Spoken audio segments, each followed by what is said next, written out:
Assalamualaikum warahmatullahi wabarakatuh. Waalaikumsalam. Wassalatu wassalamu ala asyrofil anbiya'i wal mursalin sayyidina Maulana Muhammadin wa ala alihi washabihi ajma'in. Amma ba'du. Terus kalian dirahmati Allah, alhamdulillah dalam 20 menit ini saya diminta untuk menyampaikan kuliah 20 menit. Nah, sebelum saya mulai, saya ingin bertanya dulu pada antum semua, dan mohon diingat karena pertanyaan sangat penting dan mohon dijawab karena jawabannya juga penting. Pertanyaannya adalah berapa usia Anda saat ini? Itu pertanyaan. Berapa usianya? Kalau di kelas biasa saya menggunakan penunjuk ajaib, saya bilang setiap saya tunjuk itu orang mesti ngomong kelas, tapi nggak tahu di situ bisa bahasa. Tapi yang berapa? 22 ya? 22 30 sampel itu usia teman sekalian. Tapi kalau saya rata-ratakan ya mungkin 26 lah kira-kira. Saya mau bisa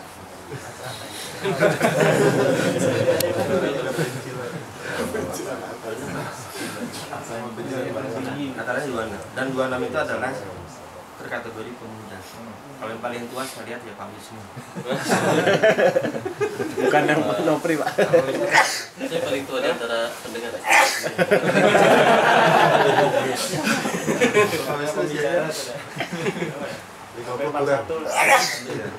Tapi sudah menjelang di luar pemuda. Karena pemuda itu batasnya 40. Tapi tergantung siapa yang menunjukkan, karena nggak sakit. Tapi tidak terasa Menjelang, kalau kita lihat para nabi itu juga diturunkan dari kalangan pemuda. Dan sejarah perubahan dunia itu selalu dimulai oleh para pemuda. Kita lihat banyak revolusi di dunia, dari revolusi di Prancis, revolusi komunis, maka revolusi di Indonesia, Soekarno, Bung Tomo, itu adalah para pemuda. Termasuk juga adalah the golden umat yang terbaik yang pernah ada. Itu adalah para pemuda. Jadi jangan kecilkan usia kita. Di usia kita inilah biasanya orang-orang besar itu melakukan perubahan. Nah, saya ingin tunjukkan bahwa the golden umat yang terbaik yang pernah ada, yaitu masa Rasulullah SAW dan para sahabat, itu mereka adalah para pemuda. Dan berapa usia mereka? Ini saya akan sebutkan dan mohon diingat tadi usianya masing-masing. Dan ketika saya sebutkan seorang sahabat kemudian umurnya berapa, itu teman-teman yang merasa umurnya sama itu mau angkat tangan. Itu sama malu, ini bukan apa-apa, cuma kita ingin melihat apakah benar ketika para sahabat dulu itu usianya adalah seperti kita semua. Oke, saya mulai saja dari yang pertama adalah Sa'id bin Zaid, usianya 20 tahun. Ada ya? Ya, pada saat mereka bergabung dengan dakwah Rasulullah. Saya bin Zaid 20 tahun, lebih muda dari kami semua. Ada yang lebih tahun? Ada Bara. Bara berapa usianya? Bara usianya berapa? Usia berapa? Usia berapa? Umur. Tapi diizinkan bicara dulu bapaknya. Nansai. Diizinkan, Pak, diizinkan. mode. Tanya dulu Pak. Kalau Bara berapa? 13 ya? Barat sama Pak Wisnu jadi rata-rata. Jadi muda, Pak.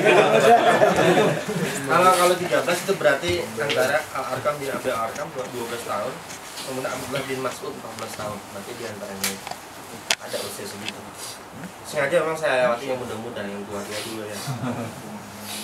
Kemudian 20 nggak ada berapa orang yang 20 tahun. Kemudian Amir bin Fahirah 23 tahun.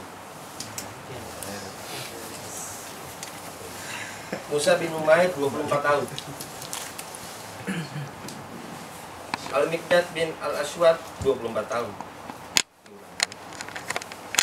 Abdullah bin Al-Jais 25 tahun. Ini saya bukan maksud sahabat ya. Tapi ya saya sahabat. Umar bin Khattab 26 tahun.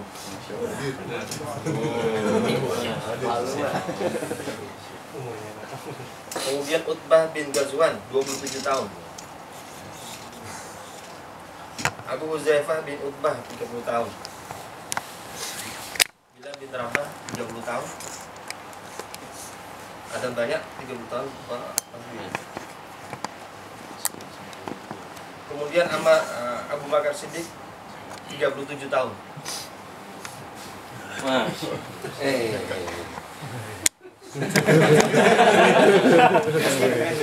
Hamzah bin Abdul Muthalib 42 tahun.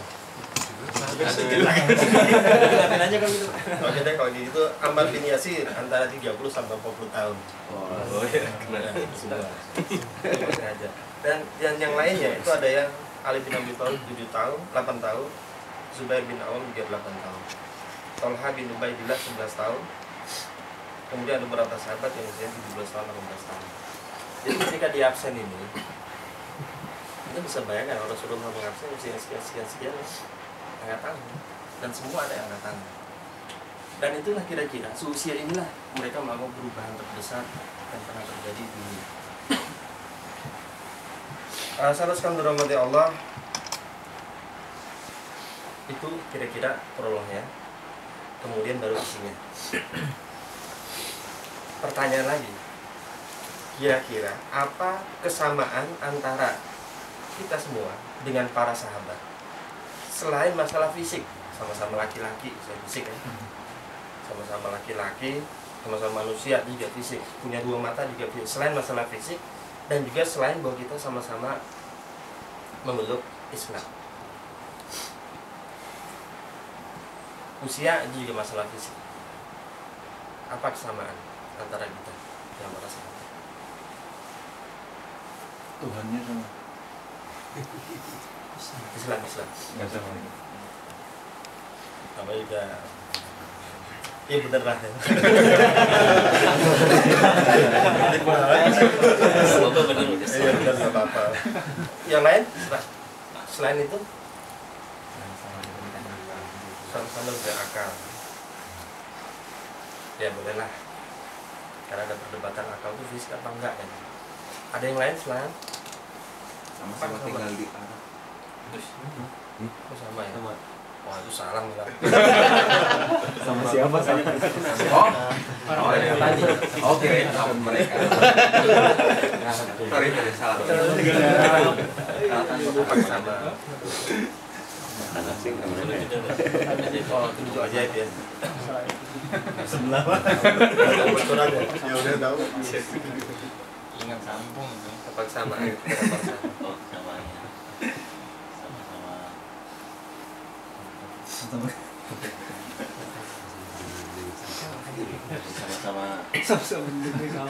Sama-sama ya. Iya benar. Kalau saya beribadah ya, kalau sama Islam, ya benar lah ya. Sebentar. Kanan Kata Bahar katanya sama-sama di ini Pak, sama-sama sedang di negeri kafir. Jadi kafir itu. Kata Bahar itu. Bentang apa kata bentang? Oke, kesamaan kita salah satunya adalah kita hidup di zaman yang hampir sama dengan mereka, yaitu ketika di depan mata mereka banyak sekali kerusakan. Jadi ini kesamaan. Jadi kalau kita baca surah, yang kita baca adalah pada saat itu zaman jahiliyah. Tapi kalau sekarang kita lihat, banyak ulama menyebut sekarang zaman jahiliyah modern. Jadi itu kesamaan kita dengan mereka. Dan ketika melihat banyak kerusakan, itu hanya ada dua kategori orang. Yang pertama adalah dia melakukan perbaikan, dan yang kedua adalah dia ikut melakukan kerusakan atau diam. Jadi saya mengkategorikan orang yang diam dan melakukan kerusakan itu sama. Berdasarkan apa? Berdasarkan hadis Rasulullah SAW. Jadi dari Nu'man bin Bashir radhiyallahu an bahwa Rasulullah SAW berkata, perumpamaan orang-orang yang menjaga larangan-larangan Allah dan orang yang terjatuh di dalamnya adalah seperti suatu kaum yang sedang mengundi untuk mendapatkan tempat mereka masing-masing di dalam kapal. Sebagian mendapat tempat di bagian atas dan sebagian lainnya mendapat di bawah. Orang-orang yang berada di bawah, jika ingin mendapatkan air minum, mereka melewati orang-orang yang ada di atas. Mereka yang ada di bawah berkata, andai kata kita melubangi perahu ini untuk mendapatkan air minum, maka kita tidak akan mengganggu mereka yang ada di atas. Jika orang-orang yang ada di atas membiarkan perbuatan dan keinginan orang-orang yang berada di bawah, maka mereka semua akan tenggelam. Inilah kenapa saya katakan bahwa orang yang diam, tidak melakukan apa-apa, dan orang yang melakukan kerusakan, itu sama-sama menenggelamkan kapal.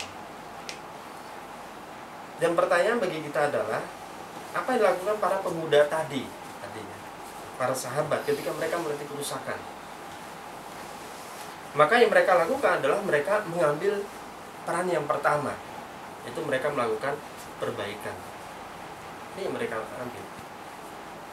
Tidak ada sahabat yang ketika mereka memeluk Islam kemudian mengambil peran yang kedua. Itu enggak ada. Dan harus diingat bahwa mereka ketika sadar mereka masuk ke dalam Islam, maka sejak saat itu mereka mengambil perbaikan ini sampai akhir hayat mereka.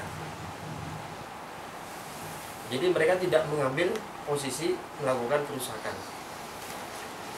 Nah, saudara-saudara dirahmati Allah, ini yang harusnya kita renungkan.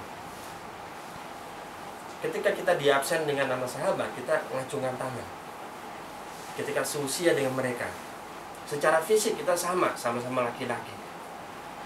Sama kan? Sama-sama laki-laki. Kemudian sama-sama memeluk Islam. Sama-sama megang Quran dan Sunnah. Bahkan ketika mereka masuk dalam Islam, Qurannya belum sempurna. Baru muncul sedikit demi sedikit. Hadis Rasulullah juga belum sempurna, belum banyak yang muncul. Tapi di masa kita, Qurannya sudah sempurna, hadisnya juga sudah sempurna, dan itulah modal untuk melakukan perbaikan. Jadi yang namanya kerusakan itu harus kita ingat bahwa kerusakan di mana itu tidak ada Islam, maka di sana akan muncul kerusakan. Jadi dalam sebuah di Rum 41 Allah SWT berfirman, Bismillahirrahmanirrahim, Zuharul fasadu fil bari wal bahar bima kasabat aydin nas liyajikum ba'da lan ya'amilu la'allahum yarji'un. Telah nampak kerusakan di darat dan di laut disebabkan karena perbuatan tangan manusia, supaya Allah merasakan kepada mereka akibat dari sebagian perbuatan mereka, la'allahum yarji'un, agar mereka kembali ke jalan yang benar. Kembali ke jalan benar berarti kembali kepada Islam.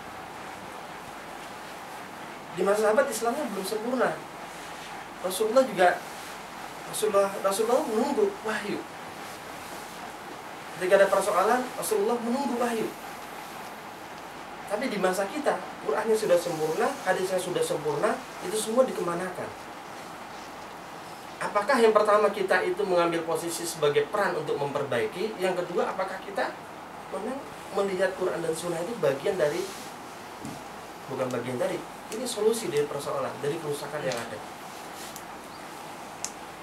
Sekali-sekali dirahmati Allah, ini yang perlu kita renungkan. Karena kalau kita mengaku sebagai umat Muhammad dan para sahabat itu mencontohkan, itu berarti memang mestinya kita tidak menjadi, mohon maaf, ini ada istilah, tidak menjadi generasi yang pelintat-pelintut. Apa itu bahasa Indonesia ya? Timbang. Timbang ya, pelintat-pelintut. Nah, menjadi generasi seperti itu. Jadi ketika mengambil posisi melakukan perbaikan, udah hanya pada posisi itu, nggak ada pilihan lain. Aduh, kadang-kadang memperbaiki, kadang-kadang udah nanti dulu lah, ini masih punya banyak agenda. Memang di masa Rasulullah para sahabat tidak punya agenda, gitu. Masih punya kesibukan, karena mereka nggak sibuk. Gitu. Jadi mereka hidupnya itu adalah porosnya adalah Islam. Dan karena Quran sudah sempurna, kita lihat apa sih posisi Rasulullah dan pengikutnya. Posisinya adalah di dalam Quran Allah SWT berfirman di dalam surah An-Najm, "Qul hadhihi sabili ad'u ila Allah ala basyiratin ana wa man ittaba'ani." Katakanlah ya Muhammad, aku dan pengikutku itu menyeru kepada Allah dengan hujah yang nyata. Jadi Muhammad Rasulullah SAW dan pengikutnya itu hidupnya, jalannya itu ada jalan dakwah. Dakwah itu artinya perubahan, memperbaiki. Dari yang tidak Islam menjadi Islam, dari yang sudah Islam menjadi Islam yang lebih baik. Ini dakwah.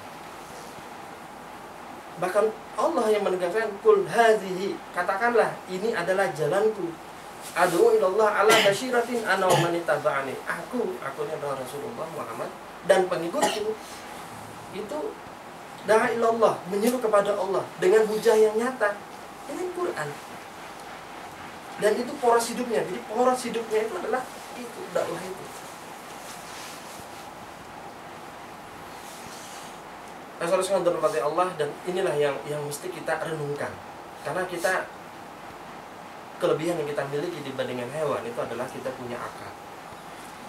Dan salah satu ciri akal adalah kita bisa merenungkan, bahkan bisa melihat diri kita, bisa mengintrospeksi diri kita. Dan harus diingat bahwa ketika kita keluar dari sini, itu akan banyak sekali mainan-mainan dunia ini yang itu membuat kita tidak bisa merenung, membuat kita itu tidak sadar tentang peran kita. Mungkin sekarang kita tahu, seringkali kita tahu ketika dikasih tahu, ketika disampaikan oleh ustaz, kita tahu, kita merasa sadar, oh ini penting, ini penting. Setelah itu, yang berbahaya kita terlatih untuk melupakannya. Dan keterlatihan itu berbahaya kalau itu sudah menjadi pola pikir kita. Jadi setiap kita diingatkan, setiap kita paham, kita tidak punya pola untuk selalu melakukan introspeksi diri kita. Apakah kita sudah deviasi nih atau enggak? Kita masih sangat bergantung kepada orang lain. Ketika orang lain katakanlah ada ustaz menyampaikan, udah ya kita setuju, merasa selesai. Setelah itu kita kembali kepada posisi semula, yaitu apa? Lupa, nggak sadar tentang apa yang seharusnya peran yang kita mainkan. Dan kita dari apa tadi malam sudah distimulus dengan beberapa ustaz kita tentang perbaikan, agenda perbaikan yang bisa kita mainkan. Maka kita dibekali juga tentang bagaimana menjadi pelayan, bagaimana menjadi leader, bagaimana menjadi follower, bagaimana pula melakukan mobilisasi. Ini adalah modal, bekal. Jadi tim ekonomi, tim pendidikan, tim Al-Quran itu media. Jadi kalau saya sering bilang itu adalah dakwah bilhan. Jadi itu dakwah juga, tapi dengan perbuatan. Kemudian bagaimana modalnya dikasih udah. Dan mohon ini diingat. Dan mohon kita punya pola untuk diri kita sendiri bahwa apa yang baik-baik itu kita ingat, kita renungkan, kita lakukan. Untuk siapa? Ya untuk diri kita sendiri. Dan kalau kita sudah mengatakan iya, saya ambil, saya melakukan perubahan, saya ingin menjadi pelayan umat. Jadi pelayan umat itu pelayan umat itu kalau dalam perspektif Islam itulah yang namanya politisi. Jadi kalau yang namanya politik dalam perspektif Islam itu adalah riayah su'unil ummah dakhiliyah wa kharijiyah. Jadi beda dengan politik sekarang. Kalau politik sekarang itu baca buku politik bab yang pertama itu adalah power, kekuasaan. Tapi dalam Islam bukan itu. Dalam Islam siasah politik itu adalah riayah su'unil ummah, mengurusi urusan umat. Itu pelayan. Jadi kita itu berpolitik kalau kita mengurusi urusan umat, tapi bukan dalam perspektif kekuasaan yang ada sekarang. Berpolitik, mengurusi urusan umat. Dan itulah posisi kita sebagai rijalut daulah, sebagai negarawan. Tidak harus jadi kepala negara untuk menjadi seorang negarawan. Dalam perspektif Islam, orang yang mikirkan urusan negara, mikirkan urusan umat, itu sebagai rijalut daulah, negarawan. Karena leader follower ya, seperti hanya leader dan follower itu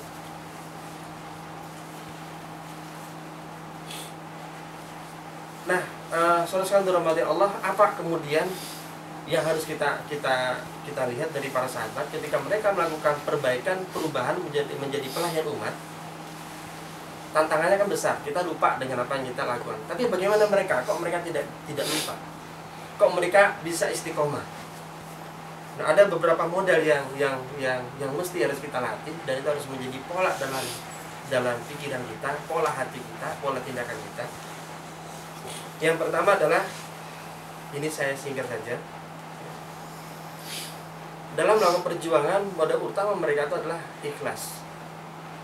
Ikhlas itu berarti karena Allah, bukan karena yang lain. Karena kalau karena manusia, itu transaksional yang bisa jadi memang buat kita letih berurusan dengan manusia.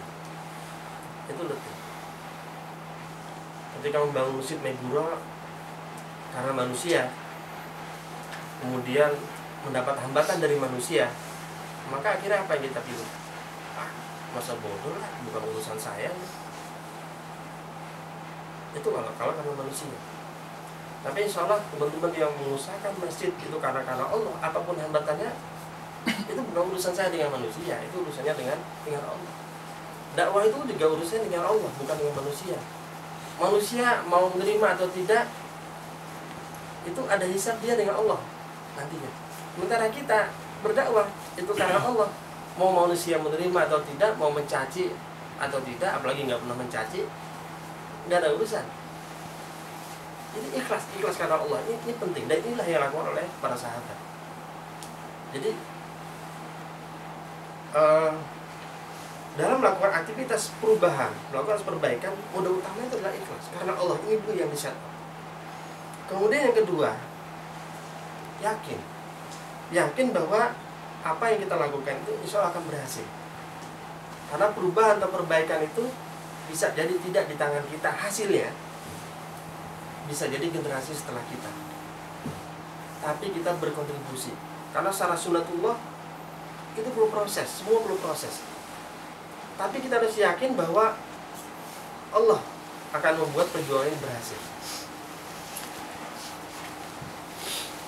Dan tidak cuma itu, yang sering jadi godaan adalah bahwa kalau kita membantu agama Allah, maka kita juga yakin bahwa Allah akan membantu urusan-urusan kita. Jadi ini harus kita yakin. Jadi kalau kita membela agama Allah, kita melakukan perbaikan, maka kita harus yakin bahwa Allah akan membantu urusan-urusan kita. Jadi intan surullah yang surkum wa yusabit aqdamakum.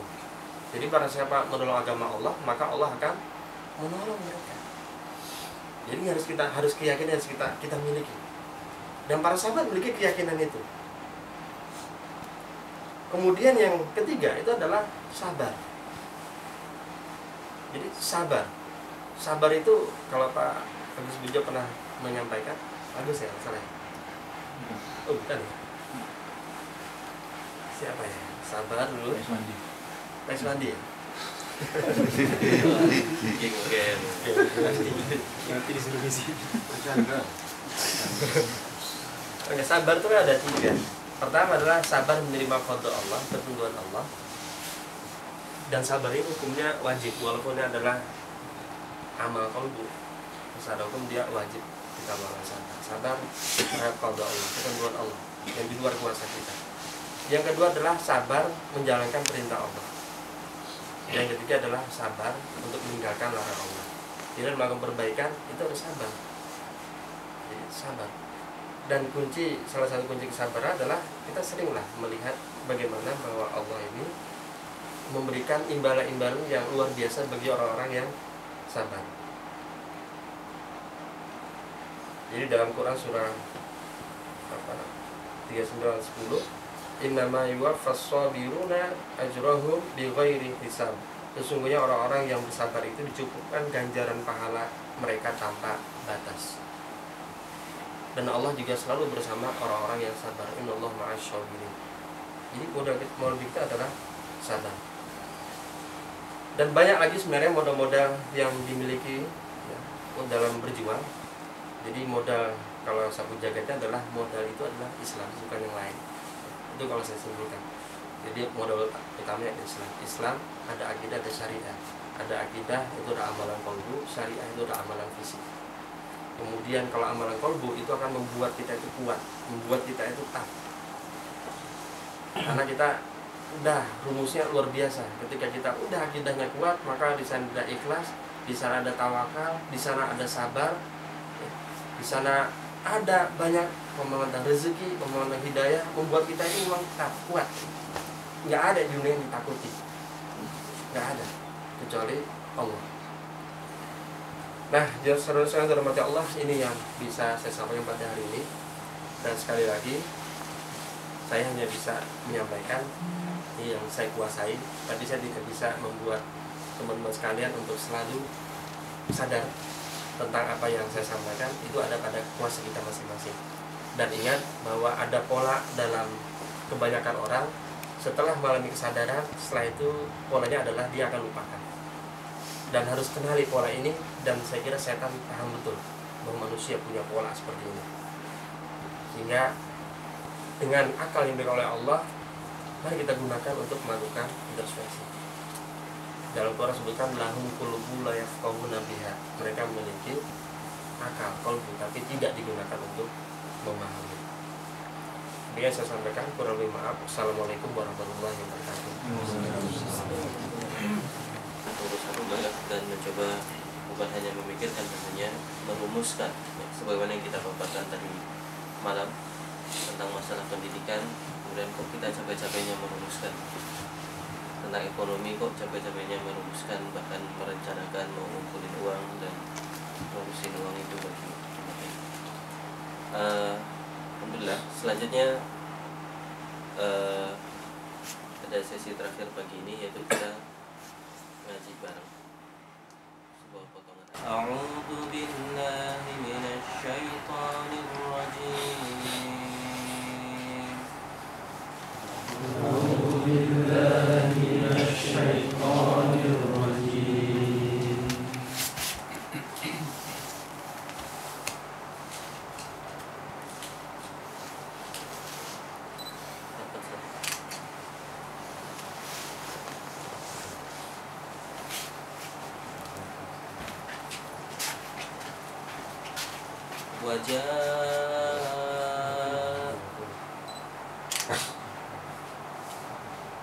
وجاء من أقصى المدينة رجل يسعى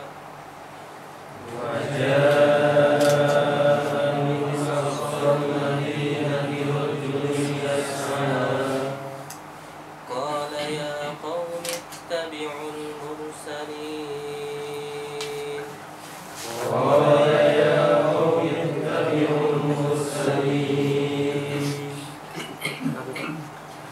وجاء من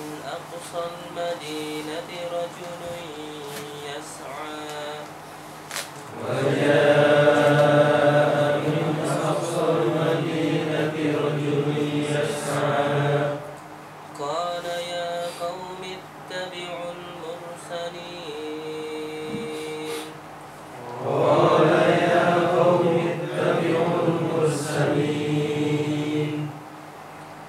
اتبعوا من لا يسألكم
يردني الرحمن بضر لا تغن عني شفاعتهم شيئا لا تغن عني شفاعتهم شيئا ولا ينقذون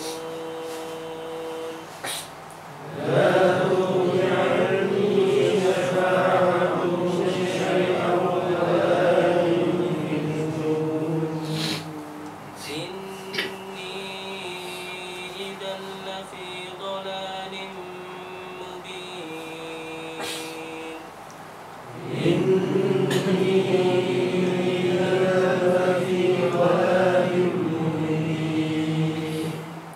إني آمنت بربكم فاسمعون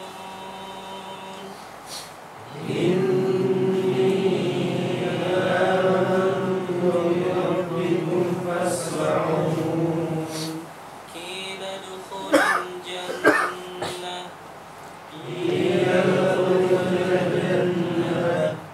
قال يا ليت قومي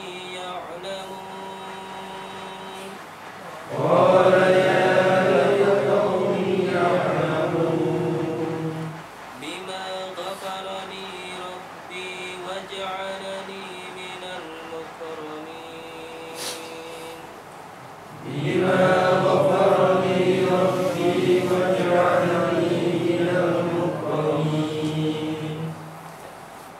terjemahnya ayat ke 20. Saya baca lalu nanti tidak usah baca Arabnya. Ayat 20 dulu. وجاء من أقصى المدينة رجل يسعى قال يا قوم اتبعوا المرسلين.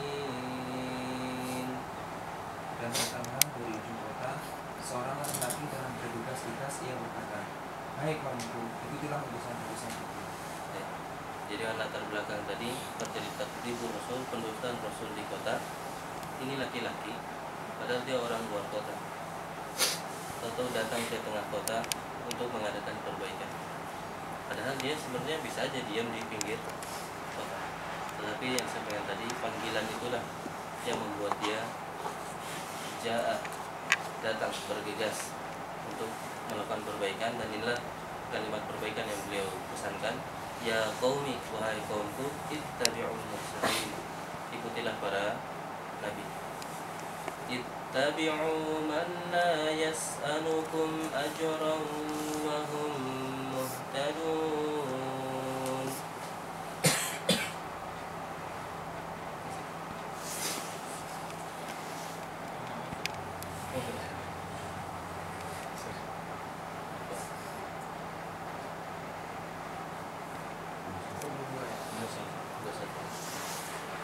Ikutilah orang yang tiada minta balasan kepadamu, dan mereka adalah orang-orang yang mendapat petunjuk. Inilah para nabi. Ada mereka sama sekali tidak mengharapkan balasan dari makhluk. Dan mereka orang yang berpetunjuk. Ini semoga kita menjadi seperti itu. Ketika menjadi pelayan, bukan pelayan yang melayani karena diberikan janji-janji. Istilah orang kita ini da'i, bukan mad'u. Kita menyeru, bukan yang disuruh untuk menyeru di mana. Bukan menunggu undangan untuk bicara. Baik, di sini sifat. Dan lanjutannya mungkin siap-siap dimulakan Fajri. Wa ma liya la a'budu alladhi fatarani wa ilayhi turja'un. Tidak ada alasan bagiku untuk tidak menyembah Allah yang telah menciptakanku, dan hanya kepadanya lah kamu akan dikembalikan. Ini juga isi dakwah lainnya tentang akidah, tentang tauhid, tentang mentauhidkan Allah Subhanahu wa ta'ala. A'attakhidhu min dunihi alihatan in yuridni ar-rahman bidurrin la tughni an لا تغن عني شفاعتهم شيئا ولا ينكثون.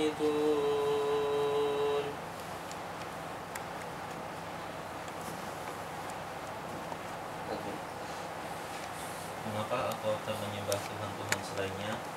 Jika Allah yang Maha Pengasih menghendaki bencana terhadap, pasti pertolongan mereka tidak berguna sama sekali bagi diriku, dan mereka juga tidak dapat menyelamatkanku. Baik, inilah yang disebut tadi ketabahan mereka, tawakalnya mereka hanya kepada Allah SWT, sehingga tidak ada ruginya kata tabah di jalan tersebut. Ya.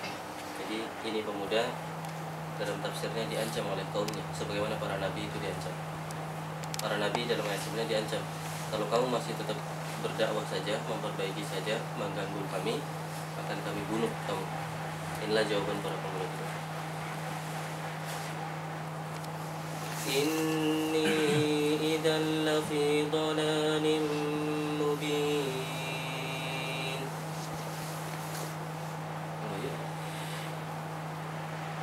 Sungguhnya aku kalau begitu pasti berada dalam kesesatan yang nyata. Nah, ini juga keyakinan mereka. Kalau mereka ikut, kalau mereka berpindah, kalau mereka menjadi pelintut, kalau tadi asalnya pelintat, mereka tetap pada jalan pelintat. Karena mereka yakin ketika mereka berubah menjadi pelintut, maka ini idzal lafi dhalalin mubin. Saya jadi rugi. Apapun itu saya jadi rugi, maka tidak mungkin saya rugi. Ini kalimat-kalimat yang sama kalau kita ikuti kisah pemuda Buat, Ashabul Kahfi. Mereka mengatakan tidak mau kufur karena mereka yakin itu rugi. Keyakinan bahwa itu rugi. Inni amantu bi rabbikum fasma'un. Sesungguhnya aku telah beriman kepada Tuhanmu, maka dengarkanlah pengakuan keimananku. Jadi mana beliau seperti bahasa Sundanya ya nagen, tetap bahkan ngomong lagi, saya beriman, dengarkanlah, tetap menyampaikan. Ini tentu terkait keteguhan. Maka ujung-ujungnya nasib orang-orang seperti ini, maka memang apa yang terjadi pada pemuda ini, akhirnya dia dibunuh oleh kaumnya. Akhirnya dia dibunuh oleh kaumnya. Setelah dibunuh, dalam tafsir disebutkan apa yang dikatakan oleh pemuda tersebut setelah terbunuh, itu yang dilanjutkan ayat ini.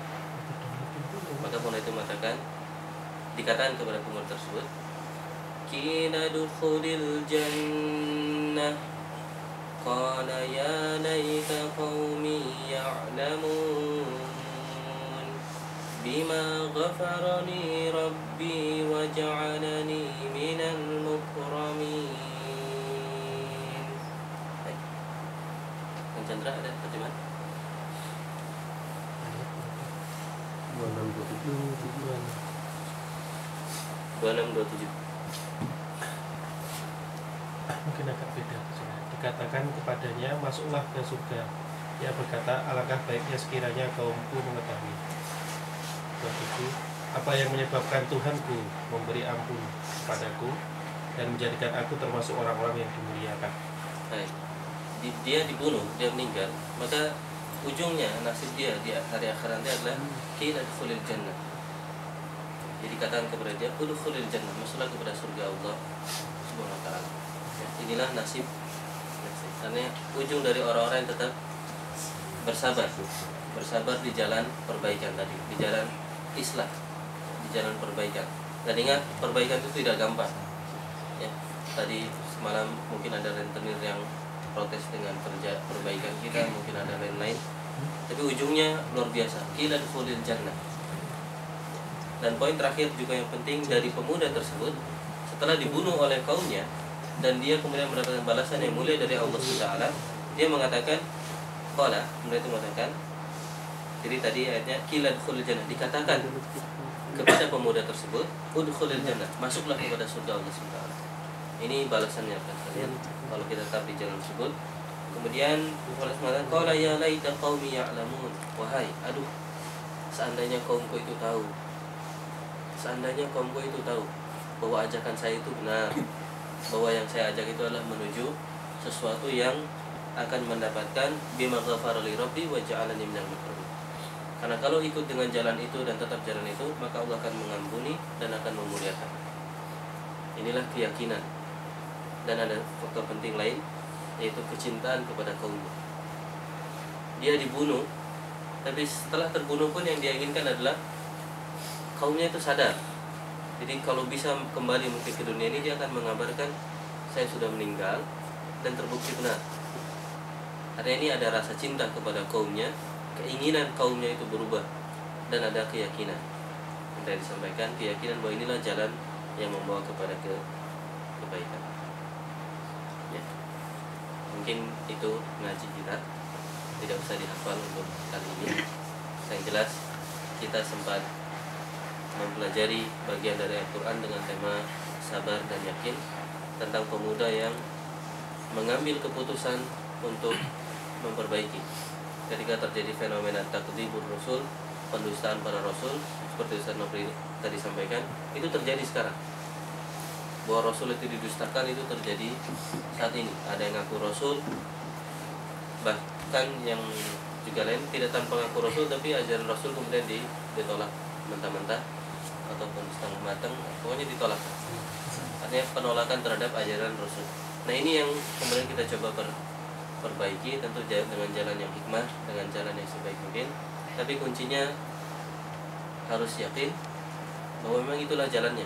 Kalau keluar dari situ, ini idal lafi dhalalin mubin, maka saya tersesat, saya merugi. Maka haruslah di situ. Maka semoga rekan-rekan sekalian, ini juga yang bisa kita terima nanti perkataan udkhulil jannah, masuklah ke surga Allah Sentara. Tentu ini panggilan yang sangat kita rindukan ketika kita termasuk orang-orang yang digiring untuk masuk ke surga. Orang-orang ahli surga nanti digiring ke surga, dan mereka di surga seakan-akan tahu sebagian mereka nanti pulang ke apa tuh. Itu pernah berpikir kok kita hafal ke sini tanpa rencana ataupun jalannya belok sendiri. Begitulah nanti ahli surga pun sampai ke istana mereka. Meskipun itu pertama kali mereka ke surga, tapi tahu-tahu mereka seperti tahu tempatnya itu di mana, tanpa pembagian kamar seperti panitia atau ada acara lain. Oh, kamu di sana, kamu di sana. Kalau surga itu langsung aja mereka tahu. Kalau detailnya itu luar biasa. Ketika kita di surga, ke istana kita, sebelum ke istana, di antara hadisnya menyebutkan kita akan terhenti karena melihat istana kita, terutama sebenarnya karena melihat penunggu istana, karena sudah ada yang istana dan penunggunya, bukan istana yang kosong. Iya, jadi ada penunggunya. Dan ini tentu rekan sekalian, sebagaimana yang disampaikan oleh Imam Ahmad, ya, ketika ditanya oleh muridnya, mata roha ya Imam, kapan istirahatnya ini Imam? Kok terus berusaha? Imam Ahmad ini luar biasa, seorang imam, tapi ketika ada ulama datang ke kotanya, dia ikut lari-lari dengan muridnya yang ngejar imam tersebut. Muridnya, kapan istirahatnya? Maka Imam Ahmad kan, inda awali qadamin yadawu hafil jannah, di awal nanti kita mendapatkan telapak kita di surga Allah SWT. Dan pertemuan kita Midori Camp ini baru awal, bukan awal ya, kita sudah mengawal sebelumnya insyaallah, tetapi perjalanan masih panjang. Kalau kita nanti terjun ke umat, ke masyarakat, maka di sanalah sebenarnya perjuangan tersebut. Perjuangan yang jauh lebih besar dari perjuangan bangun kita di malam ini. Malam ini kita merasa berat bangun. Begitu nikmatnya untuk tetap pada posisi tidur. Tapi alhamdulillah kita memilih bangun. Ya, alhamdulillah. Ya. Semoga kalau sendiri pun kita memilih bangun. Ya, jadi oke, demikian rekan sekalian, semoga bermanfaat. Kita lanjutkan dengan lain-lainnya ya, dengan rezeki yang thayyiban seperti tadi kita sampaikan. Oke, demikian. Subhanakallahumma wa bihamdika, asyhadu an la ilaha illa anta, astaghfiruka wa atubu ilaik. Alhamdulillah.